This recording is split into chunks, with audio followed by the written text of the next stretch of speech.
지루한 일상 속 습하고 눅눅한 반지하 방에서 내가 잃어버린 것은 시간만이 아니었다. 어쩌면 나는 이 좁은 공간에서 내 존재 자체를 잃어가고 있었는지도 모른다.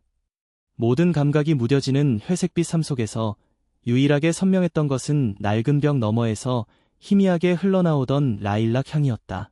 그 향기는 단순한 냄새가 아니라 나조차 잊고 지내던 갈망의 언어였다. 나는 이름 없는 회사에서 매일 비슷한 서류 뭉치와 씨름하는 평범한 직장인 민준이다. 29. 딱히 꿈도 야망도 그렇다고 불행도 없는 텅 빈 남자. 부모님은 고향에 계시고 형은 결혼과 함께 타지로 떠나버렸다.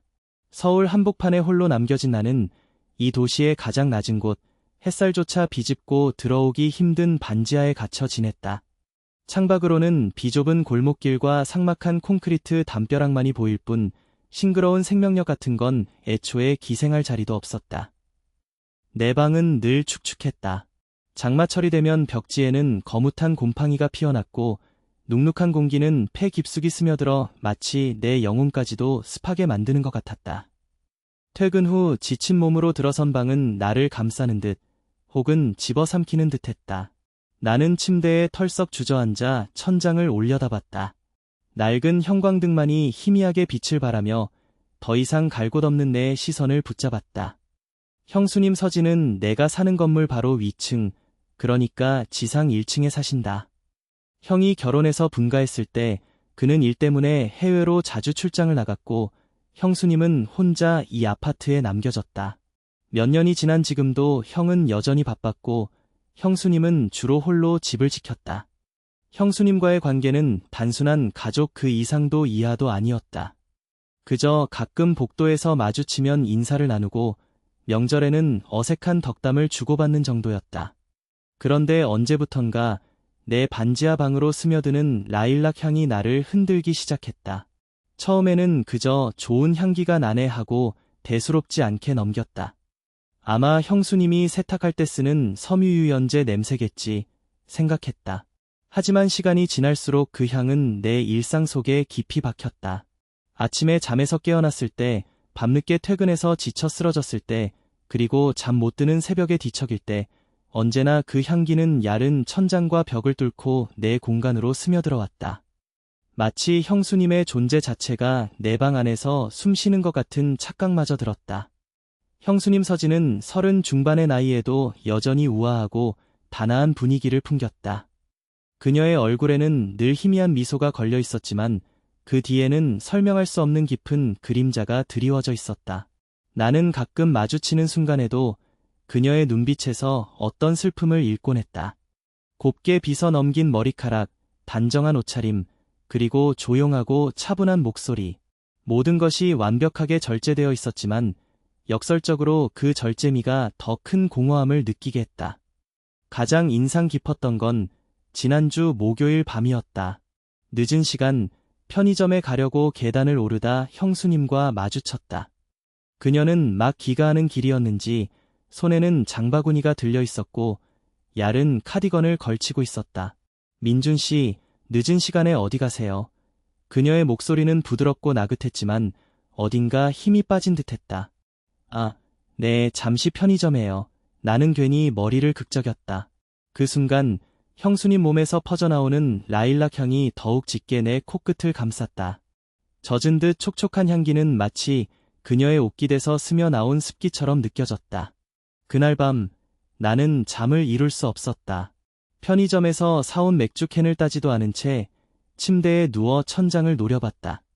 야른 벽 너머로 형수님의 움직임이 희미하게 들려왔다. 문을 닫는 소리, 주방에서 접시가 부딪히는 소리, 그리고 아주 미세하게 들리는 물소리. 그 모든 소리가 밤의 정적 속에서 증폭되어 내 귀를 파고들었다. 나는 형수님이 지금 무엇을 하고 있을까 상상했다. 따뜻한 차를 마시고 있을까? 아니면 혼자 텔레비전을 보고 있을까? 혹은 그저 나와 마찬가지로 천장을 바라보며 공허함에 잠겨 있을까? 내 삶은 너무나 단조로웠다. 회사집. 이 루틴의 반복 속에서 나는 점점 더 나라는 존재를 잃어가고 있었다. 친구들과의 술자리도 시들했고 이성과의 만남도 흥미를 잃은 지 오래였다. 그저 하루하루를 버텨내는 것이 전부였다. 그런 내게 형수님의 라일락 향은 이 잿빛 도시에 피어난 유일한 색깔 같은 것이었다. 그것은 이성적인 판단을 흐리게 하는 미묘하고도 강력한 감각적인 자극이었다. 반지하의 창문은 늘 닫혀 있었다. 환기를 시켜도 습기는 쉽게 사라지지 않았고 대신 바깥에 키키한 냄새가 들어올 뿐이었다. 나는 늘 창밖의 세상을 차단한 채 살았다. 이 좁은 방은 내게 안식처이자 감옥이었다. 외부와 단절된 이 공간에서 나는 오직 나 자신과 싸워야 했다. 무엇과 싸우는지는 알 수 없었다. 그저 끝없이 밀려오는 권태와 싸우고 있었다. 어느 날 밤 잠결에 희미한 소리가 들려왔다. 처음에는 꿈인 줄 알았다. 작고 규칙적인, 그러나 분명히 슬픔이 묻어나는 소리. 나는 잠시 숨을 멈추고 귀를 기울였다. 벽 너머에서 들려오는 흐느낌이었다. 형수님이었다. 나는 심장이 쿵 하고 내려앉는 것을 느꼈다. 평소 감정을 잘 드러내지 않던 그녀가 이렇게 조용하고 서글프게 울고 있다는 사실이 나를 불안하게 만들었다. 그녀의 흐느낌은 마치 얇은 벽지를 뚫고 내 심장에 직접 전달되는 듯했다. 나는 벌떡 일어나 앉았다. 얇은 벽 하나를 사이에 두고 한 여인이 홀로 밤새 울고 있었다. 그 순간 나는 어떠한 충동에 사로잡혔다. 형도 없는 이 밤에 그녀는 얼마나 외롭고 고통스러울까. 내가 할 수 있는 일은 아무것도 없다는 무력감과 함께 그녀의 슬픔이 나에게 고스란히 전이되는 듯한 기묘한 연대감이 밀려왔다. 라일락 향이 더욱 진하게 느껴지는 것 같았다. 그 향은 이제 단순히 좋은 냄새가 아니었다. 그것은 슬픔과 외로움, 그리고 어쩌면 숨겨진 욕망이 뒤섞인 복합적인 감정의 상징이 되어버렸다. 나는 차가운 방바닥에 발을 내렸다. 발바닥에서부터 스며드는 한기가 머리끝까지 올라왔다. 어둠 속에서 나는 벽을 응시했다. 저 벽 너머에는 내가 알지 못하는 형수님의 세계가 존재했다. 그녀의 슬픔, 그녀의 공허함, 그리고 그녀의 향기. 모든 것이 내게 닿을 듯 말 듯한 거리에서 유혹적으로 흔들리고 있었다. 이 고요한 밤, 습기 가득한 반지하 방에서 얇은 벽 하나가 나를 세상과 단절시키고 동시에 형수님과 나를 연결하는 유일한 끈이 되어주고 있었다. 나는 그 벽 너머의 세계가 너무나 궁금했다. 그리고 어쩌면 그 세계가 나를 이 지루하고 습한 삶에서 구원해 줄지도 모른다는 막연한 기대를 품었다. 그날 밤 나는 다시 평범하고 무미건조한 일상 속으로 잠겨들었다. 퇴근 후 반지하 방으로 돌아와 무작정 침대에 몸을 던졌다. 머릿속에는 여전히 벽 너머에서 들려오던 형수님의 흐느낌과 라일락 향이 맴돌았다. 그러나 하루의 피곤은 감정의 동요를 짓누르는 법이었다. 씻지도 않은 채 잠이 들었고 꿈과 현실의 경계가 희미해지는 새벽녘까지 나는 깊은 잠에 빠져 있었다. 아침이 되자 해는 여전히 반지하 창문을 외면했다. 찌뿌둥한 몸을 일으켜 어제 남은 편의점 도시락으로 아침을 대충 때웠다. 출근길, 좁은 골목을 빠져나오는데 어제 맡았던 형수님의 라일락 향이 아니라 눅진한 새벽 공기와 빗물이 고인 하수구 냄새가 코를 찔렀다. 내 삶은 여전히 무채색이었고 형수님의 슬픔은 마치 내가 꾸었던 밤의 꿈처럼 현실과는 동떨어진 곳에 머물러 있는 듯했다. 회사에서는 늘 그렇듯 기계적인 업무가 이어졌다. 무의미한 보고서들을 작성하고 상사의 지시에 따르고 동료들과는 영혼 없는 잡담을 나눴다. 시간은 느리게 흘러갔고 내 안의 공허함은 점점 더 깊어지는 듯했다. 점심시간 휴대폰으로 인터넷 뉴스를 뒤적거리다 우연히 일기예보를 보게 되었다. 밤부터 중부지방에 기록적인 폭우가 예고되어 있었다. 그래봤자 반지하가 더 축축해지겠지 하고 시큰둥하게 생각하며 화면을 껐다. 퇴근 시간. 하늘은 이미 먹구름으로 뒤덮여 있었다. 끈적이는 습기가 온몸을 감쌌고 땀방울이 등줄기를 타고 흘러내렸다. 지하철에서 내리자마자 굵은 빗방울이 후두둑 떨어지기 시작했다. 나는 허둥지둥 가방에서 낡은 우산을 꺼내 펼쳤다. 거세지는 비바람의 우산은 금방이라도 뒤집힐 것 같았다. 좁은 골목길을 따라 집으로 향하는데 폭우는 점점 더 맹렬해졌다. 앞이 잘 보이지 않을 정도로 빗줄기가 쏟아졌고 천둥 소리가 멀리서부터 으르렁거리며 다가왔다. 반지하 현관문에 겨우 다다랐을 때 이미 내 옷은 비에 흠뻑 젖어 있었다. 눅눅하고 차가운 기운이 온몸을 파고들었다. 열쇠를 돌리고 문을 열자 습하고 키키한 반지하 특유의 냄새가 코를 찔렀다. 방 안은 빛 한 점 없이 어두웠다. 낡은 형광등을 켜자 희미한 불빛이 침침한 방을 밝혔다. 창문 밖에서는 빗줄기가 마치 폭포수처럼 쏟아져 내리는 소리가 기청을 때렸다. 바람은 창문을 흔들었고 유리는 금방이라도 깨질 듯 위태로워 보였다. 나는 젖은 옷을 갈아입고 축축한 침대에 걸터 앉았다. 핸드폰으로 뉴스를 확인하니 호우 경보라는 문구가 빨갛게 깜빡거리고 있었다. 외출 자제, 저지대 침수 주의, 이런 경고는 반지하에 사는 나에게는 너무나도 현실적인 위협이었다. 빗물 섞인 흙탕물이 창문 바로 아래까지 차오르는 것이 보였다.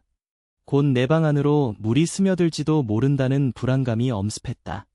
모든 것이 답답하고 절망적이었다. 갑자기 거대한 천둥 소리가 깃전을 때렸다. 온 세상이 일순간 하얗게 번쩍이는가 싶더니 이내 다시 칠흑 같은 어둠에 잠겼다. 정전이었다. 낡은 형광등이 깜빡거리다 꺼져버렸고 방 안은 오직 창밖에서 번뜩이는 번개 불빛으로만 간간히 밝혀졌다. 나는 더듬거리며 핸드폰 플래시를 켰다. 희미한 불빛 아래 축축한 방 안은 더욱 을씨년스럽게 느껴졌다. 창밖의 폭우는 여전히 맹렬했고 정적 속에 천둥 소리만이 간간히 울려 퍼졌다. 마치 세상의 모든 소리가 빗소리에 묻히고 오직 이 반지하 방만이 홀로 고립된 듯했다. 정전은 나를 더욱 불안하게 만들었다. 어둠 속에서 나는 야른 벽 너머 형수님의 집을 떠올렸다. 그녀도 홀로 어둠 속에 있을까? 갑자기 가슴이 답답해졌다. 이런 상황에 혼자 있는 그녀는 얼마나 무서울까? 나는 불안한 마음으로 벽에 귀를 가져다 댔다. 빗소리에 묻혀 아무것도 들리지 않았다. 그 순간 나는 어젯밤 그녀의 흐느낌을 다시 떠올렸다. 그 슬픔이 비바람과 어둠 속에서 더욱 선명하게 다가왔다. 시간이 얼마나 흘렀을까? 폭우는 잠시 소강 상태에 접어든 듯했다. 빗소리가 조금 잦아들자 정적 속에 숨어있던 소리들이 다시 희미하게 들려오기 시작했다. 나는 다시 벽에 귀를 가져다 댔다. 미세한 흐느낌이었다. 어제보다 더 분명하고 더 절망적인 울음소리. 그녀는 어둠 속에서 홀로 울고 있었다. 라일락 향이 벽을 뚫고 희미하게 흘러나왔다. 이제 그 향기는 단순히 좋은 냄새가 아니었다. 그것은 그녀의 슬픔과 어둠, 그리고 내가 감지할 수 없는 깊은 고통의 신호였다. 나는 핸드폰 플래시를 들고 조심스럽게 방을 나섰다. 어둠 속 계단을 한 칸 한 칸 오르는데 낡은 난간을 잡은 손이 차가웠다. 심장이 불안하게 쿵쾅거렸다. 내가 지금 뭘 하려는 거지? 이성적인 목소리가 속삭였지만 발걸음은 멈추지 않았다. 그녀의 울음소리가 계단을 오를수록 더욱 선명하게 들려왔다. 마치 나를 이끄는 나침반처럼. 1층 현관에 다다르자 형수님의 집 문틈으로 희미한 불빛이 새어나왔다. 아마 핸드폰 플래시일 것이다. 문 앞에는 작은 우산 하나가 덩그러니 놓여 있었다. 그녀는 분명히 집 안에 있었다. 그리고 여전히 울고 있었다. 나는 문 앞에서 망설였다. 지금 문을 두드리는 것이 맞는 일일까? 불순한 의도가 아니라 그저 걱정하는 마음에서 온 것임을 그녀가 알아줄까? 아니, 애초에 나에게 그녀를 위로할 자격이나 있을까? 다시 천둥 소리가 멀리서부터 으르렁거렸다. 곧 다시 폭우가 쏟아질 기세였다. 그리고 그와 동시에 형수님의 흐느낌이 더욱 절절하게 내 귀를 때렸다. 그 소리는 단순한 울음이 아니었다. 그것은 마치 어둠 속에 갇힌 존재의 비명과 같았다. 나는 더 이상 망설일 수 없었다. 이대로 외면한다면 나는 내 안의 인간성마저 잃어버릴 것만 같았다. 그녀의 슬픔과 고립이 마치 내 자신의 슬픔처럼 느껴졌다. 나는 조심스럽게 손을 들어 문을 두드리려 했다. 그 순간 작은 소리가 들렸다. 딸까. 문이 완전히 잠기지 않은 듯 아주 미세하게 열려 있었다. 나는 숨을 들이켰다. 형수님이 일부러 문을 잠그지 않은 것일까? 아니면 경황이 없어 깜빡한 것일까? 빗소리가 다시 거세지고 있었다. 이제 선택의 여지는 없었다. 나는 문틈으로 새어나오는 희미한 불빛과 라일락 향을 따라 조심스럽게 문을 밀었다. 열린 문틈 너머로 어둠 속에 잠긴 형수님의 거실이 희미하게 모습을 드러냈다. 그리고 그녀의 흐느낌은 이제 바로 내 코앞에서 들려왔다. 열린 문틈 너머로 어둠에 잠긴 거실이 희미하게 드러났다. 핸드폰 플래시 불빛 아래 형수님 서지는 소파 한 구석에 몸을 웅크린 채 앉아 있었다. 그녀의 어깨는 가늘게 떨리고 있었고 작은 손으로 입을 막고 있었지만 흐느낌은 새어나왔다. 라일락 향이 이전보다 훨씬 강렬하게 내 코끝을 스쳤다. 습기와 섞인 그 향은 마치 그녀의 눈물처럼 축축했다. 형수님, 괜찮으세요? 내 목소리는 예상보다 더 조심스럽게 터져나왔다. 서진 형수님은 내 목소리에 화들짝 놀라며 고개를 들었다. 플래시 불빛에 비친 그녀의 얼굴은 눈물로 얼룩져 있었고 눈가는 붉게 충혈되어 있었다. 두 눈은 공포와 당황스러움으로 가득 차 있었다. 그녀의 눈빛은 마치 덫에 걸린 어린 동물처럼 위태로워 보였다. 민준 씨, 여긴 어떻게? 그녀의 목소리는 흐느낌 때문에 떨렸고 잔뜩 쉬어 있었다. 나는 재빨리 변명하듯 말했다. 비가 너무 많이 와서요. 정전도 됐고 혹시 무슨 일 있으신가 해서요. 문이 열려 있어서 걱정돼서 들어왔어요. 내 말에 형수님은 자신의 핸드폰을 들어 현관문을 비췄다. 분명히 잠그지 않은 문이 활짝 열려 있었다. 그녀는 얼굴을 더 일그러뜨리며 당황한 기색을 감추지 못했다. 제가 경황이 없어서 죄송해요. 놀라셨죠. 그녀는 황급히 눈물을 닦아내려 애썼지만 그럴수록 눈물은 더욱 굵게 흘러내렸다. 나는 그녀의 앞에 서서 어찌할 바를 몰랐다. 이런 그녀의 모습을 보는 것은 처음이었다. 늘 단정하고 우아하며 어딘가 차가운 듯한 분위기를 풍기던 그녀가 이렇게 무방비하게 슬픔에 잠겨있는 모습은 낯설고 충격적이었다. 동시에 그녀의 나약함이 내 안의 무언가를 강하게 흔들었다. 괜찮아요. 놀라지 마세요. 제가 잠깐 불이라도 켜볼까요? 내 말에 서진 형수님은 고개를 가로저었다. 아니에요. 괜찮아요. 금방 나갈 거예요. 민준 씨도 얼른 내려가서 쉬세요. 그녀는 나를 밀어내려는 듯 손을 내저었다. 하지만 그 손지대는 힘이 없었다. 마치 꺼져가는 촛불처럼 위태로웠다. 나는 차마 발길이 떨어지지 않았다. 폭우는 창문 밖에서 여전히 맹렬하게 쏟아져 내리는 소리를 냈다. 천둥 소리가 다시 한번 집 전체를 흔들었다. 그 소리에 서진 형수님은 어깨를 움츠리며 작게 신음했다. 무서워요. 혼자 있으니 더. 그녀의 입에서 흘러나온 그 말은 애 심장을 꿰뚫었다.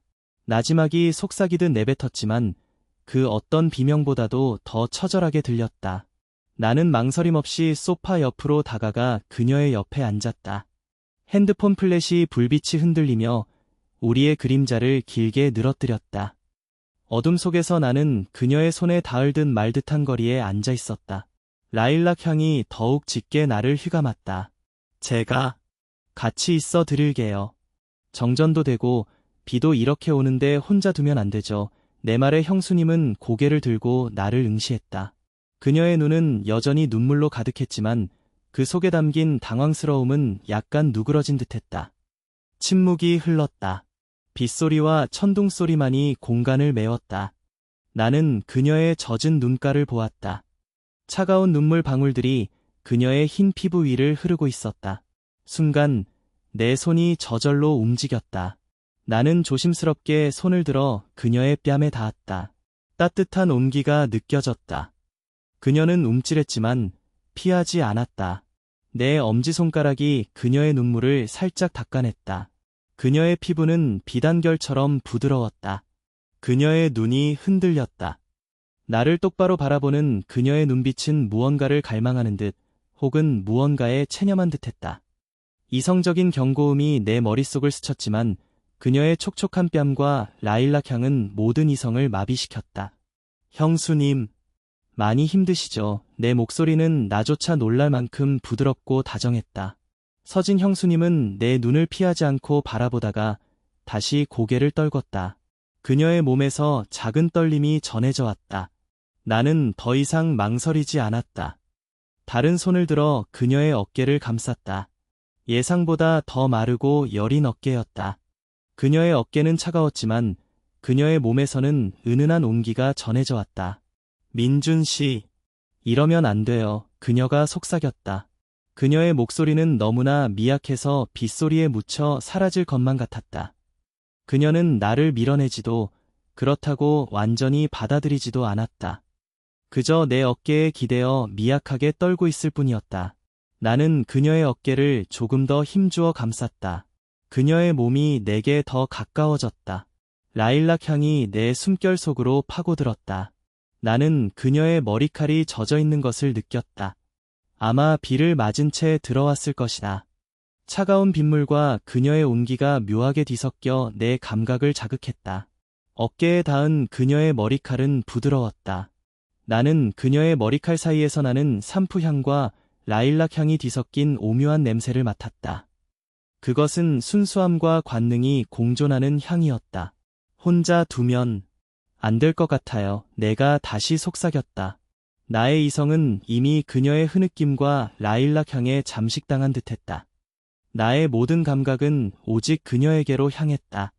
그녀의 떨림, 그녀의 체온, 그녀의 향기, 모든 것이 나를 유혹하고 있었다. 서진 형수님은 내 품 안에서 미약하게 흐느꼈다. 그녀의 눈물은 이제 내 어깨를 적시고 있었다. 차갑고 뜨거운 감각이 동시에 느껴졌다. 나는 그녀를 좀 더 가까이 끌어당겼다. 그녀의 작고 부드러운 손이 내 팔을 붙잡았다.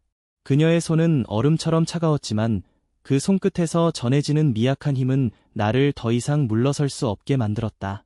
그녀는 고개를 들어 다시 나를 바라보았다. 눈물로 가득한 그녀의 눈은 어둠 속에서도 형형하게 빛났다.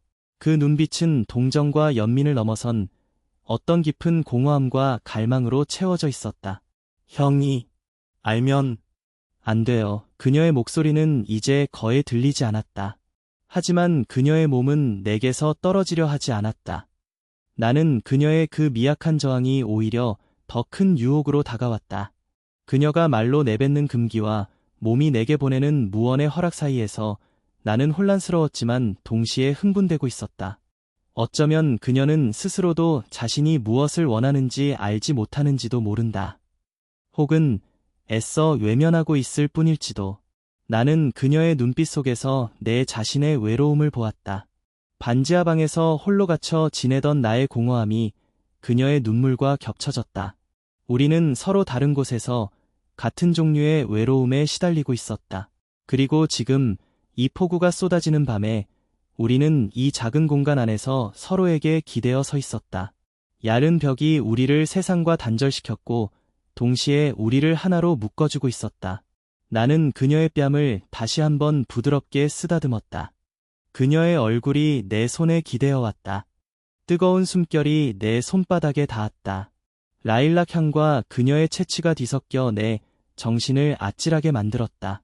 천둥 소리가 다시 한번 크게 울렸다. 그 소리에 그녀는 몸을 움츠리며 내 품에 더 깊숙이 파고들었다. 그녀의 떨림은 이제 두려움만이 아니었다. 그 속에는 알 수 없는 갈망과 열기가 숨겨져 있었다. 나는 그녀의 젖은 머리칼에 입술을 가져갔다. 산푸 향과 라일락 향이 내 입술에 스쳤다. 그녀는 움찔했지만 나를 밀어내지 않았다. 나는 그녀의 부드러운 머리칼에 아주 조심스럽게 입을 맞췄다. 그것은 위로와 갈망이 뒤섞인 키스였다. 그녀의 몸이 내 품 안에서 더욱 격렬하게 떨리기 시작했다. 어둠 속에서 빗소리와 천둥 소리만이 배경음악처럼 울려 퍼졌다. 야른 플래시 불빛이 우리의 그림자를 요동치게 만들었다. 나는 그녀의 어깨를 감싸 안은 손에 힘을 주었다. 그녀의 몸이 완전히 내 품에 안겼다. 그녀의 흐느낌은 이제 잦아들었지만 대신 뜨거운 숨결이 내 목덜미를 간지럽혔다. 그녀는 눈을 감은 채 내 품에 안겨 있었다.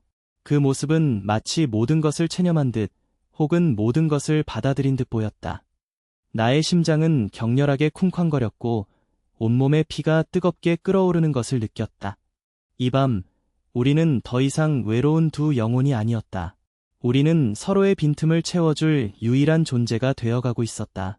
그리고 그 모든 감각의 소용돌이 속에서 나는 더 이상 이성적인 판단을 내릴 수 없었다. 이 순간, 이 공간 안에서는 오직 그녀의 향기와 온기, 그리고 나의 갈망만이 존재했다. 밖에서는 빗줄기가 다시 거세지며 우리의 비밀을 깊숙이 감추려는 듯했다. 열린 문틈 너머로 어둠에 잠긴 거실이 희미하게 드러났다. 핸드폰 플래시 불빛 아래 형수님 서지는 소파 한 구석에 몸을 웅크린 채 앉아 있었다.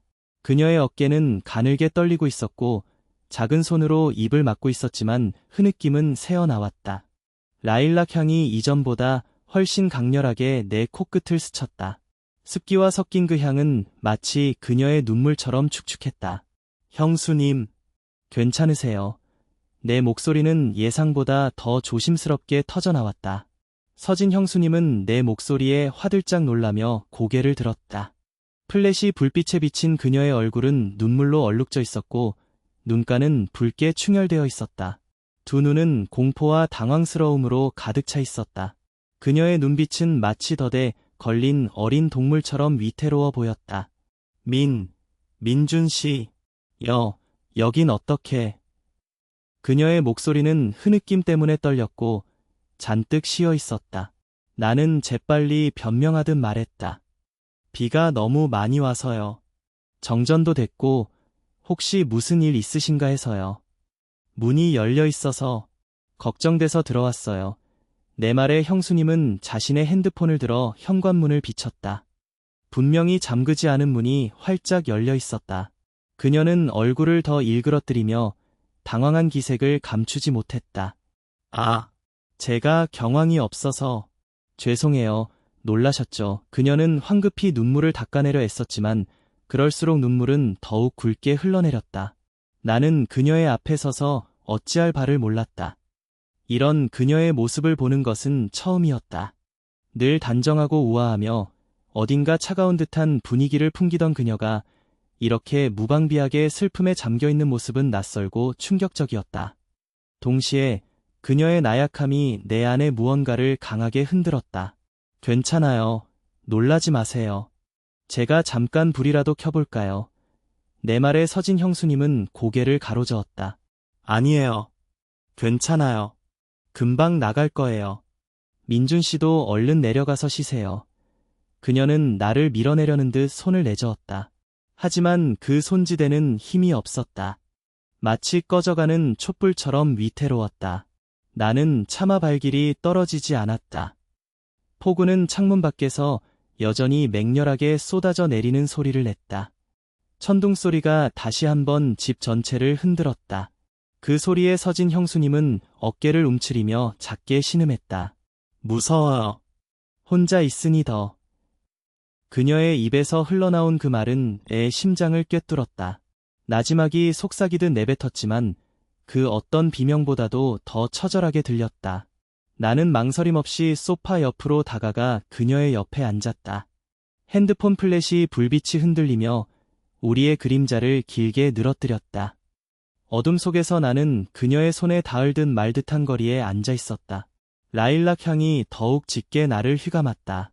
제가 같이 있어 드릴게요. 정전도 되고 비도 이렇게 오는데 혼자 두면 안 되죠. 내 말에 형수님은 고개를 들고 나를 응시했다. 그녀의 눈은 여전히 눈물로 가득했지만 그 속에 담긴 당황스러움은 약간 누그러진 듯했다. 침묵이 흘렀다. 빗소리와 천둥소리만이 공간을 메웠다. 나는 그녀의 젖은 눈가를 보았다.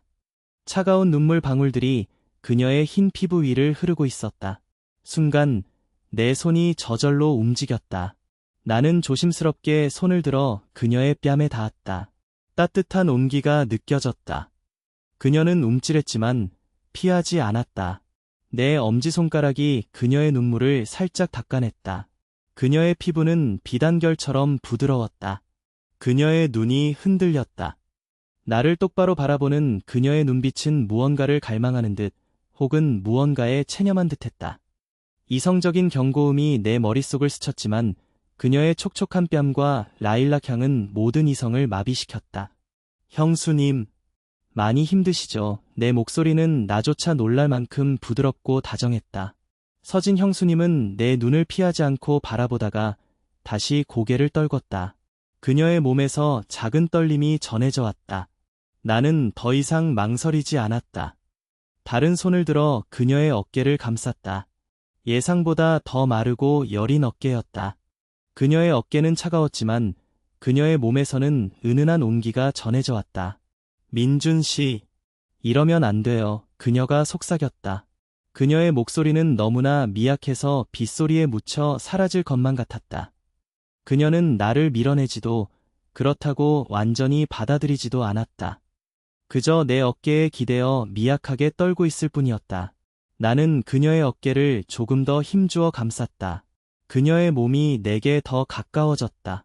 라일락 향이 내 숨결 속으로 파고들었다. 나는 그녀의 머리칼이 젖어 있는 것을 느꼈다. 아마 비를 맞은 채 들어왔을 것이다. 차가운 빗물과 그녀의 온기가 묘하게 뒤섞여 내 감각을 자극했다. 어깨에 닿은 그녀의 머리칼은 부드러웠다.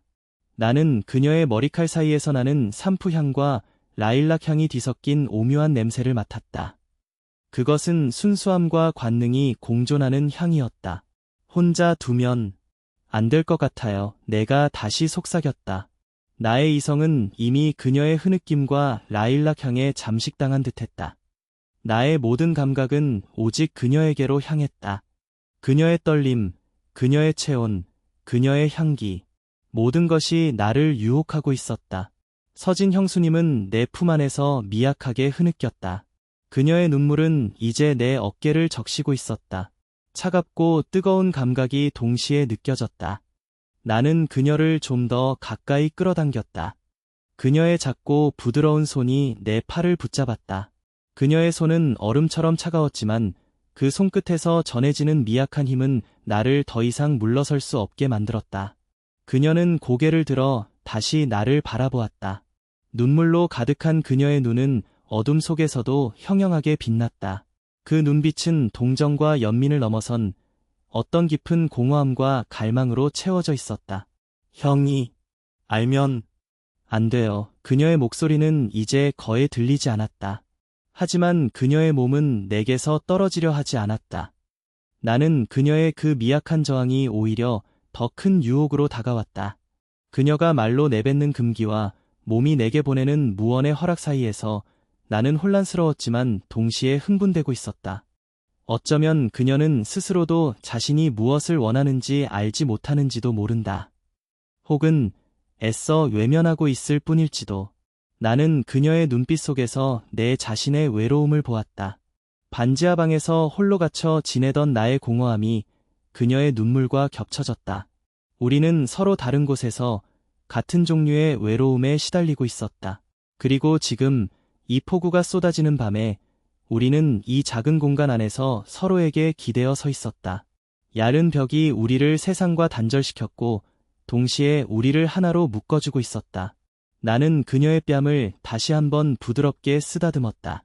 그녀의 얼굴이 내 손에 기대어 왔다. 뜨거운 숨결이 내 손바닥에 닿았다. 라일락 향과 그녀의 채취가 뒤섞여 내 정신을 아찔하게 만들었다. 천둥 소리가 다시 한번 크게 울렸다. 그 소리에 그녀는 몸을 움츠리며 내 품에 더 깊숙이 파고들었다. 그녀의 떨림은 이제 두려움만이 아니었다. 그 속에는 알 수 없는 갈망과 열기가 숨겨져 있었다. 나는 그녀의 젖은 머리칼에 입술을 가져갔다. 산푸 향과 라일락 향이 내 입술에 스쳤다. 그녀는 움찔했지만 나를 밀어내지 않았다. 나는 그녀의 부드러운 머리칼에 아주 조심스럽게 입을 맞췄다. 그것은 위로와 갈망이 뒤섞인 키스였다. 그녀의 몸이 내 품 안에서 더욱 격렬하게 떨리기 시작했다. 어둠 속에서 빗소리와 천둥 소리만이 배경음악처럼 울려 퍼졌다. 얇은 플래시 불빛이 우리의 그림자를 요동치게 만들었다. 나는 그녀의 어깨를 감싸 안은 손에 힘을 주었다. 그녀의 몸이 완전히 내 품에 안겼다. 그녀의 흐느낌은 이제 잦아들었지만 대신 뜨거운 숨결이 내 목덜미를 간지럽혔다. 그녀는 눈을 감은 채 내 품에 안겨 있었다. 그 모습은 마치 모든 것을 체념한 듯 혹은 모든 것을 받아들인 듯 보였다. 나의 심장은 격렬하게 쿵쾅거렸고 온몸의 피가 뜨겁게 끓어오르는 것을 느꼈다. 이 밤, 우리는 더 이상 외로운 두 영혼이 아니었다. 우리는 서로의 빈틈을 채워줄 유일한 존재가 되어가고 있었다. 그리고 그 모든 감각의 소용돌이 속에서 나는 더 이상 이성적인 판단을 내릴 수 없었다. 이 순간, 이 공간 안에서는 오직 그녀의 향기와 온기, 그리고 나의 갈망만이 존재했다. 밖에서는 빗줄기가 다시 거세지며 우리의 비밀을 깊숙이 감추려는 듯했다. 시간이 얼마나 흘렀을까? 우리의 몸은 여전히 얽혀 있었고 어둠 속 침묵은 오직 빗소리와 우리의 거친 숨소리로 채워져 있었다. 나는 조심스럽게 몸을 일으켰다. 형수님 서진은 여전히 내 품에 안겨 미약하게 떨고 있었다. 그녀의 얼굴은 내 어깨에 묻혀 있었고 라일락 향은 이제 내 몸에 깊이 스며들어 있었다. 그녀의 어깨는 여전히 차가웠지만 내 품에 안긴 그녀의 몸에서는 뜨거운 온기가 전해져 왔다. 형수님, 저기. 나는 무슨 말을 해야 할지 몰랐다. 이성적인 목소리가 뒤늦게 머릿속을 맴돌았지만 이미 늦었다는 것을 알고 있었다. 그녀가 내 어깨에서 얼굴을 들었다. 눈물로 촉촉한 눈은 여전히 붉게 충혈되어 있었지만 이전의 공포와 당황스러움 대신 알 수 없는 감정이 그 안에 서려 있었다. 체념일까? 혹은 해방감일까? 괜찮아요. 그녀의 목소리는 아까보다 훨씬 차분해져 있었다. 민준 씨 잘못 아니에요.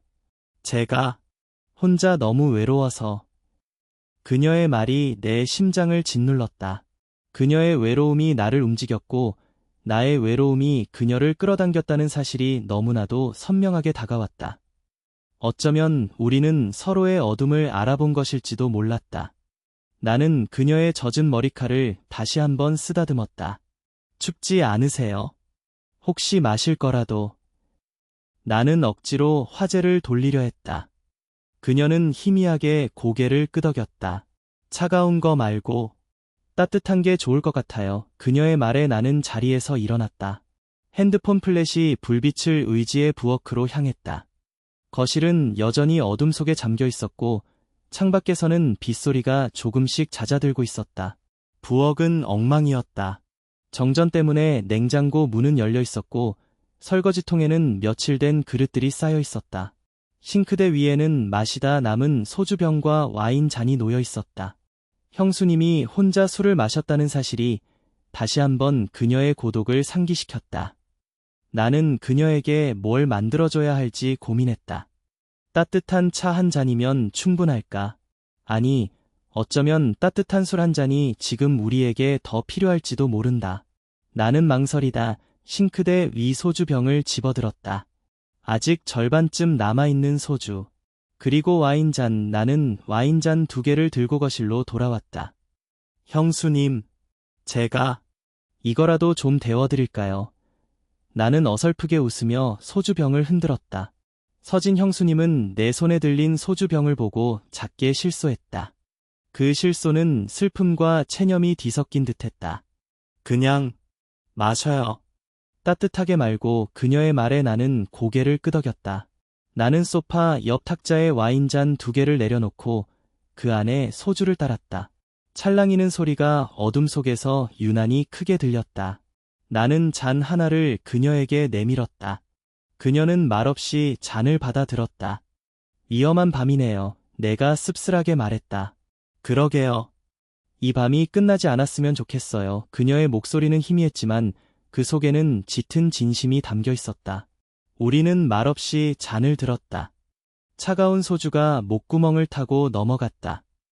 알코올의 쌉쌀한 맛이 내 몸속으로 스며들며 불안감과 이성을 흐리게 만들었다. 그녀는 잔을 단숨에 비웠다. 붉어진 눈가와 대비되는 창백한 얼굴. 그녀의 눈빛은 무언가에 홀린 듯 위태로워 보였다. 더 드릴까요? 내가 묻자 그녀는 다시 잔을 내밀었다. 나는 그녀의 잔을 채워주었다.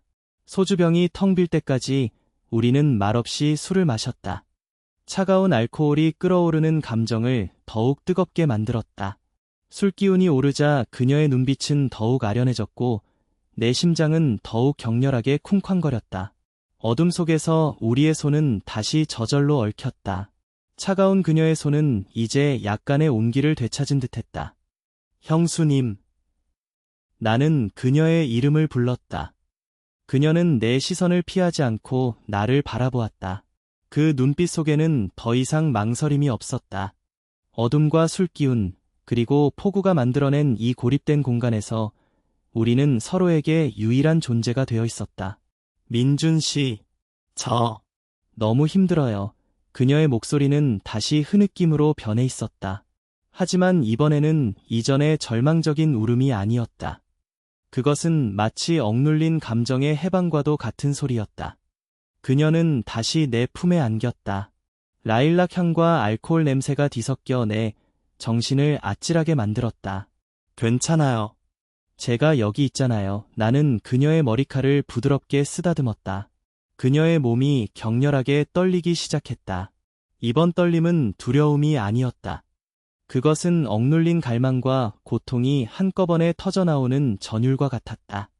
내 어깨에 묻힌 그녀의 얼굴에서는 뜨거운 눈물이 쏟아져 내렸다. 그녀의 눈물은 내 셔츠를 적셨고 그 젖은 감각이 내 온몸으로 퍼져나갔다. 창밖에서는 빗줄기가 다시 거세지는 소리가 들렸다. 천둥 소리가 굉음을 내며 집 전체를 흔들었다. 마치 하늘도 우리의 금지된 감정에 동조하는 듯했다. 나는 그녀의 등을 쓸어내렸다. 부드럽고 가녀린 그녀의 등줄기가 내 손바닥에 느껴졌다. 그녀의 흐느낌은 점차 울부짖음으로 변해갔다. 슬픔과 갈망, 그리고 죄책감이 뒤섞인 처절한 울음이었다. 나는 그녀의 얼굴을 들어 올렸다. 눈물로 얼룩진 그녀의 얼굴은 마치 한 폭의 슬픈 그림 같았다. 나는 그녀의 입술에 내 입술을 가져갔다.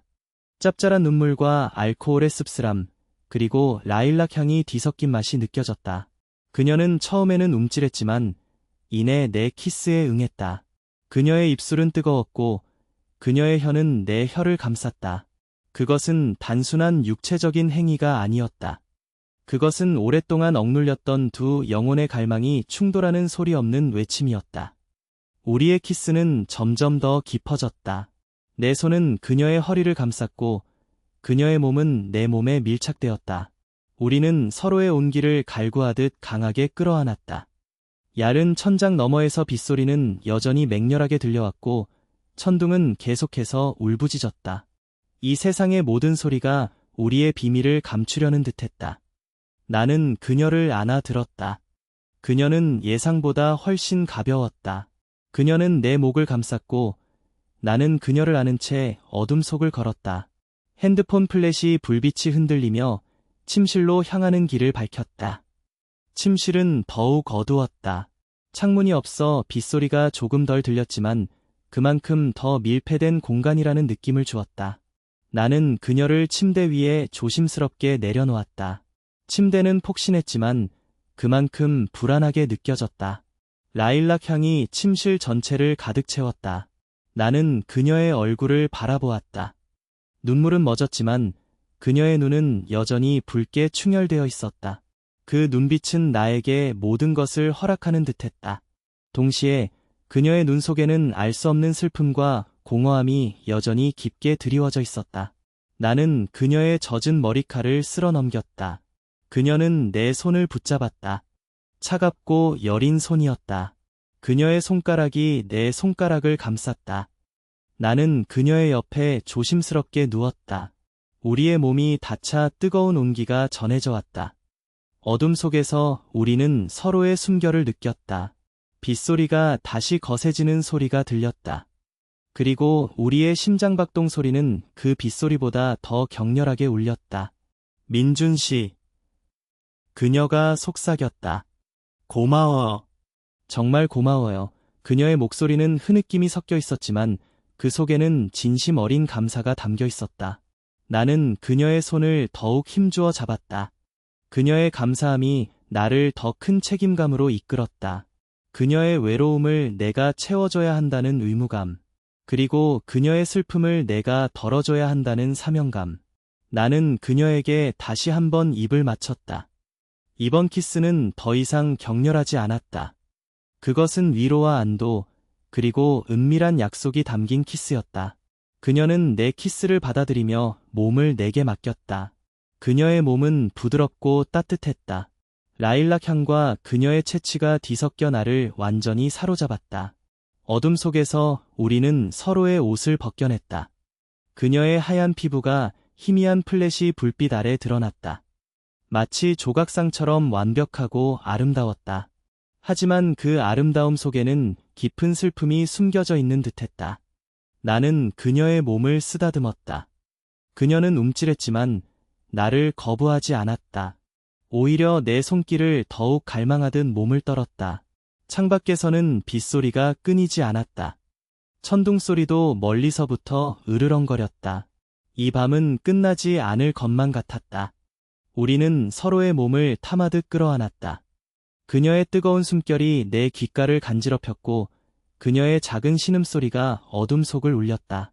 나는 그녀의 슬픔과 갈망, 그리고 외로움을 모두 받아들이듯 그녀의 몸속으로 파고들었다. 그 순간 그녀는 다시 흐느끼기 시작했다. 격렬한 육체적 쾌락 속에서 터져나오는 슬픈 울음이었다. 그녀의 눈물은 다시 내 어깨를 적셨고 그 뜨거운 눈물은 내 심장을 꿰뚫는 듯했다.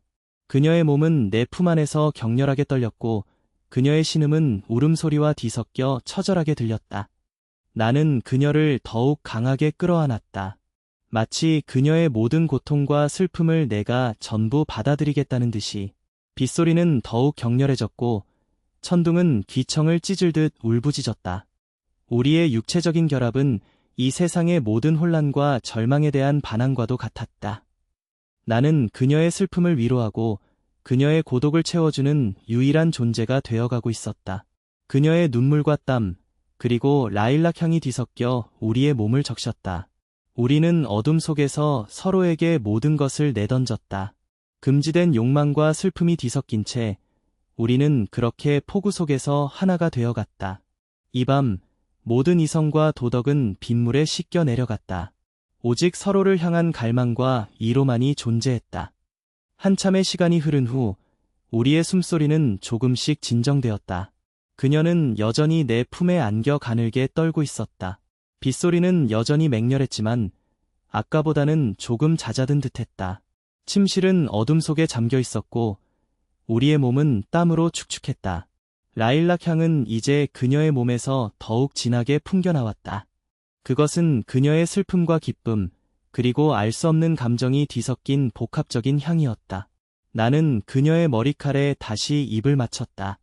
그녀는 미약하게 고개를 끄덕였다. 그녀의 눈은 감겨 있었고 그녀의 얼굴에는 깊은 피곤함과 함께 알 수 없는 평화가 서려 있는 듯했다. 나는 그녀의 몸을 감싸 안았다. 차가운 빗소리와 대비되는 우리의 뜨거운 온기가 이 밤의 마지막 온기인 듯했다. 이 모든 일이 끝나고 나면 우리는 어떻게 될까? 이 금지된 밤의 비밀은 영원히 우리 둘만의 것이 될 수 있을까? 알 수 없었다.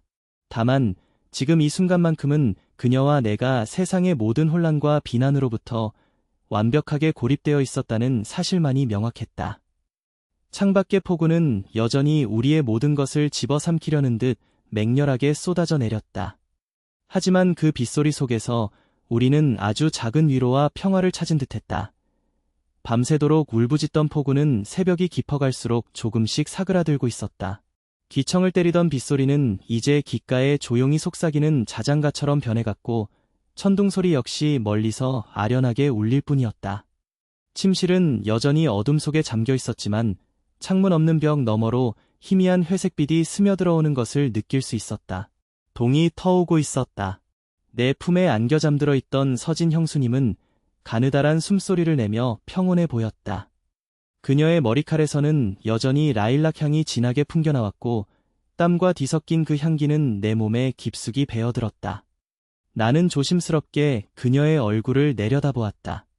눈물로 얼룩졌던 눈가는 이제 부드러운 평화로움으로 채워져 있었고 창백했던 뺨에는 미약하게 혈색이 돌고 있었다.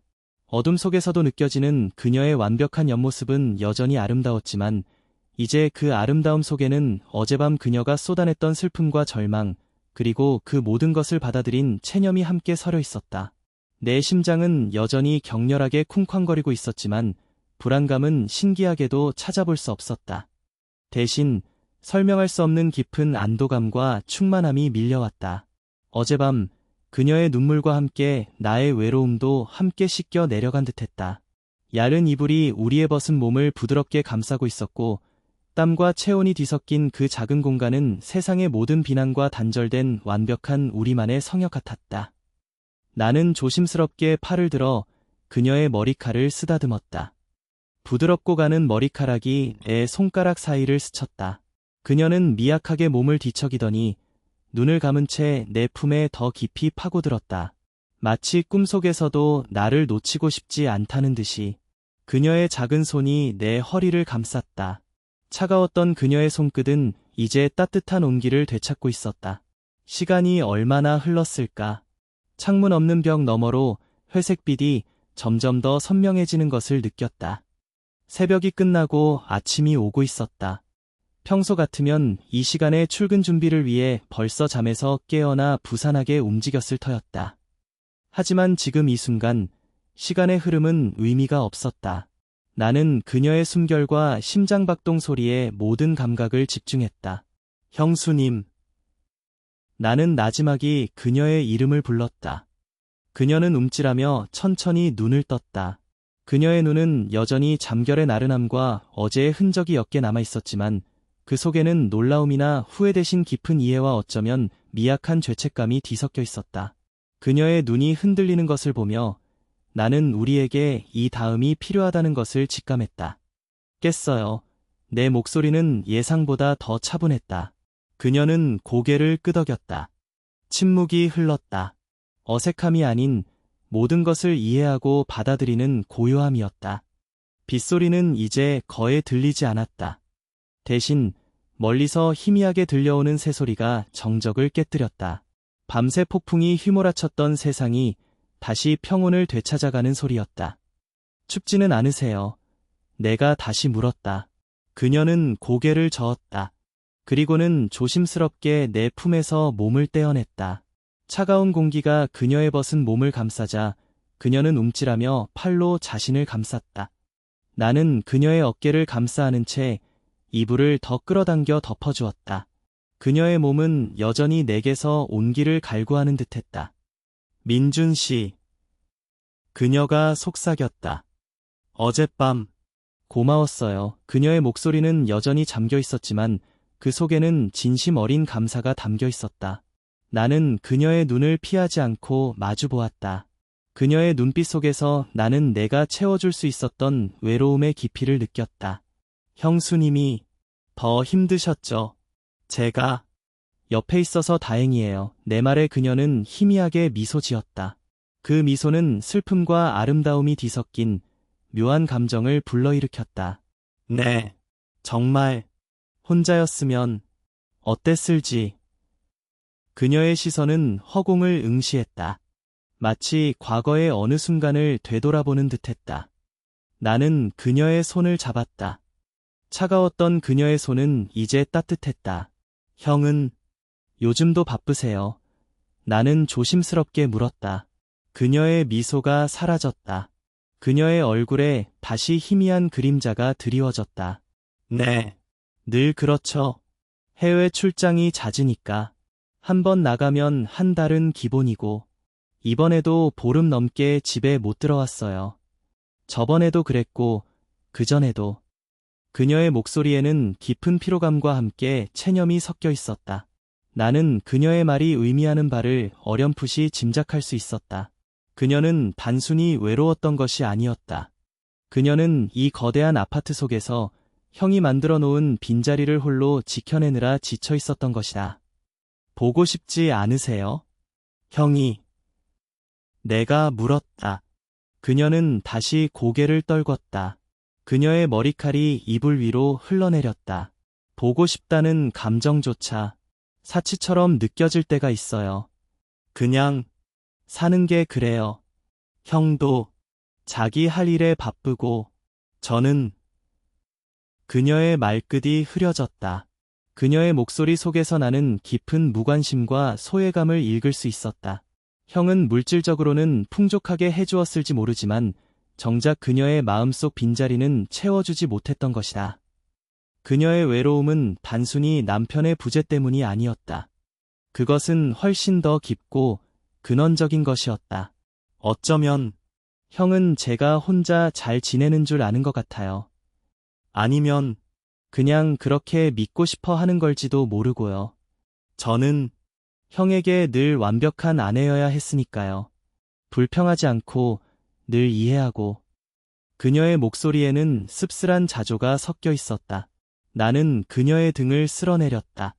부드러운 그녀의 피부가 내 손바닥에 닿았다. 그녀는 나를 향해 몸을 돌렸다. 그녀의 눈은 다시 눈물로 촉촉해져 있었다. 하지만 어제 밤의 절망적인 울음이 아니었다. 그것은 깊은 고백과 함께 찾아온 해방감의 눈물이었다. 어젯밤 민준 씨가 와줘서 정말 다행이었어요.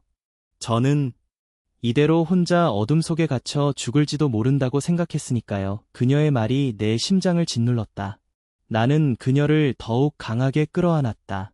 그녀의 몸은 다시 떨리기 시작했지만 그것은 두려움이 아니었다. 그것은 나를 향한 깊은 신뢰와 의지의 떨림이었다. 그녀의 라일락 향이 내 숨결 속으로 파고들었다. 괜찮아요. 이젠 혼자 두지 않을게요. 나는 그녀의 머리칼에 입을 맞추며 속삭였다. 내 말은 단순한 위로가 아니었다. 그것은 어젯밤 우리 사이에 생긴 금지된 약속을 재확인하는 말이었다. 형수님 서진은 내 품에 안겨 가늘게 흐느꼈다.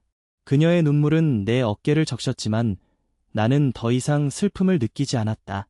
대신 내가 그녀의 구원자가 될 수 있다는 책임감과 함께 말할 수 없는 행복감이 밀려왔다. 해가 완전히 떠오른 듯 침실은 어둠이 걷히고 희미한 빛으로 채워지고 있었다. 밤새 맹렬하게 쏟아지던 빗소리는 이제 완전히 멎었고 창밖에서는 새들의 지저귐이 들려왔다. 세상은 다시 평온해졌지만 우리의 세상은 완전히 뒤바뀌어 있었다. 우리는 더 이상 예전의 우리가 아니었다.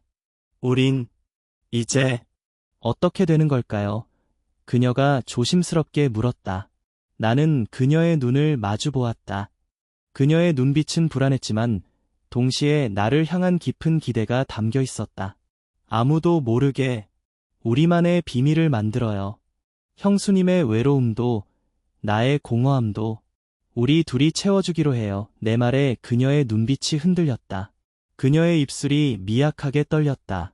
하지만 형은 몰라요.